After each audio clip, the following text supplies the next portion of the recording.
here at Autotask. And to tell you a little bit about myself, I joined Autotask in 2009. I've overseen all of our web marketing strategy, and I've taken over our webinar production. Prior to joining Autotask, I was a web marketing consultant to B2B and B2C clients, and I've also successfully launched an e-commerce website for a large retailer. I'm also a bogey golfer. Once in a while I make a birdie or an eagle, but most of the time I'm putting up bogeys like a lot of you are. And I'm Google AdWords certified. If you have any marketing questions about Google or anything like that, I'm your guy. But for selling managed services, we're going to really turn it over to Erick and MSP University. But today's agenda, we're going to give you a series overview. We're going to give you a brief introduction to MSP University. And then we're going to get into the meat, how to succeed with managed services, Part 6, selling managed services. And then we'll wrap up with questions and answers. And you can see here that we've already gone through the first 5 pieces, and those are actually available for the most part on demand on Autotask.com, and also you can get the material through MSPU. And you can see today's webinar is Part 6. We'll be having Part 7 on November 10th, which the invite will be going out for, and Part 8 will be hitting in December. And with that, I'd like to turn it over to Erick Simpson, and he's going to walk us through today's presentation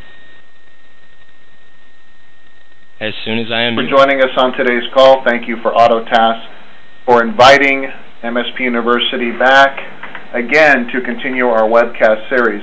There's a little bit about myself. I've been in the channel in the industry a little while. Background is in building out call centers and service desks for Fortune 1000 organizations. Seems like many lifetimes ago now. So let's get into a little bit about MSP University. Those of you that may not be familiar with us, we are the largest online business improvement and transformation resource for IT providers looking to increase their efficiencies, mitigate pain and risk, and increase net profitability. Very similar to the role that you play with your end user clients.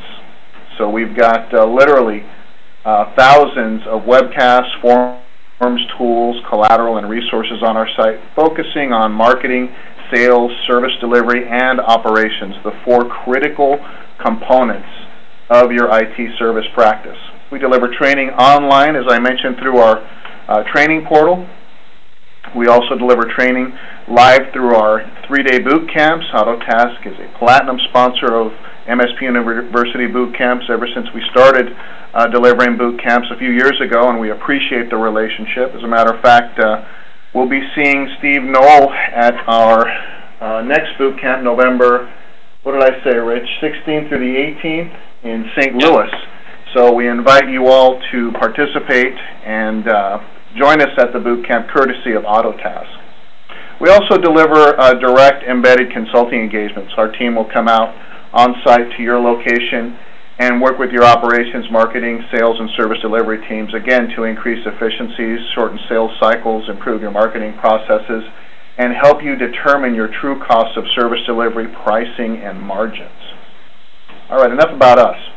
Let's talk about what we're going to get into today. Again, Part 6 of our webcast series, we've logically walked through a very comprehensive curriculum to bring you up to speed in perfecting your managed services, effectiveness, efficiencies, and revenue.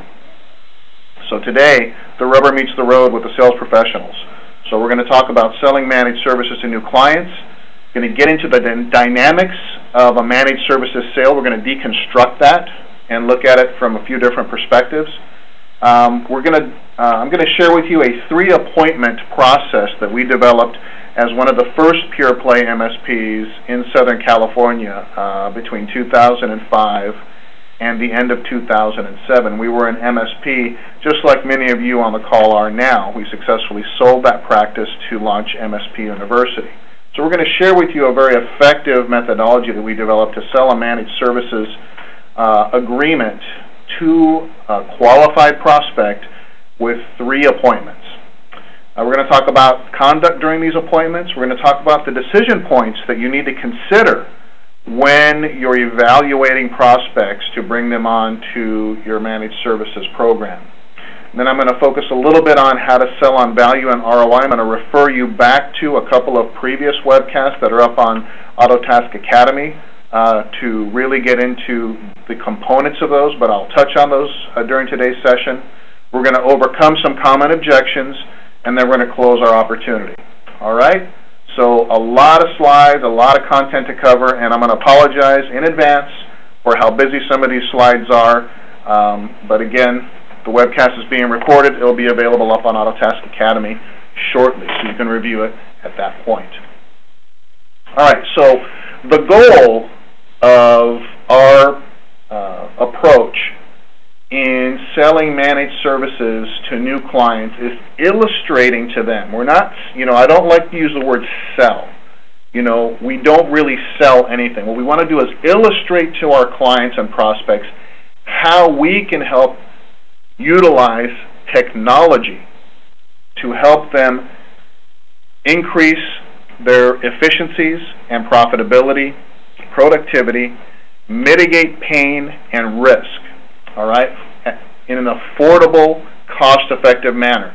Our entire presentation has to be centered around the concept of positioning us as a profit center to our prospects and clients instead of as a cost center. Typically, that's what organizations see their IT investments as, cost centers. And not only through delivering managed services, but for every product or solution or services that we position to introduce to our clients, we have to be very careful at positioning it so that they're seen as profit centers, something that's going to improve the bottom line.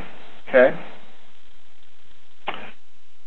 All right, so let's deconstruct the managed services sale through 3 different appointments. Okay, we're going to schedule the first appointment after your marketing has been effective in softening up your prospect, your call down, your telemarketer or your account manager or sales professional has successfully set an appointment now, and now your sales professional is going to go out and meet with the prospect.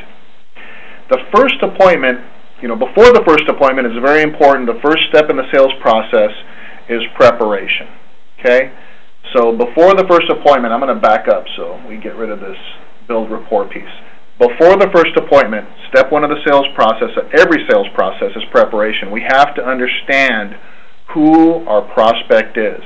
Do your research, do your background, get on the web, get on the social media websites, do your web searches, and identify everything that you can about your prospect, about the principles, any newsworthy items, so that you're fully prepared to understand, what their core focus is, who their target market is. You'll glean a lot of this information from their website. You may glean some of it from, sites like LinkedIn. You may even see Facebook posts, things like that.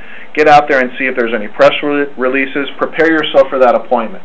Once you feel prepared, you're going to go out and conduct the appointment. That first appointment's focus, again, is to really identify whether it makes sense for you to engage with this prospect, whether it makes sense for them to engage with you. So we're going to build rapport.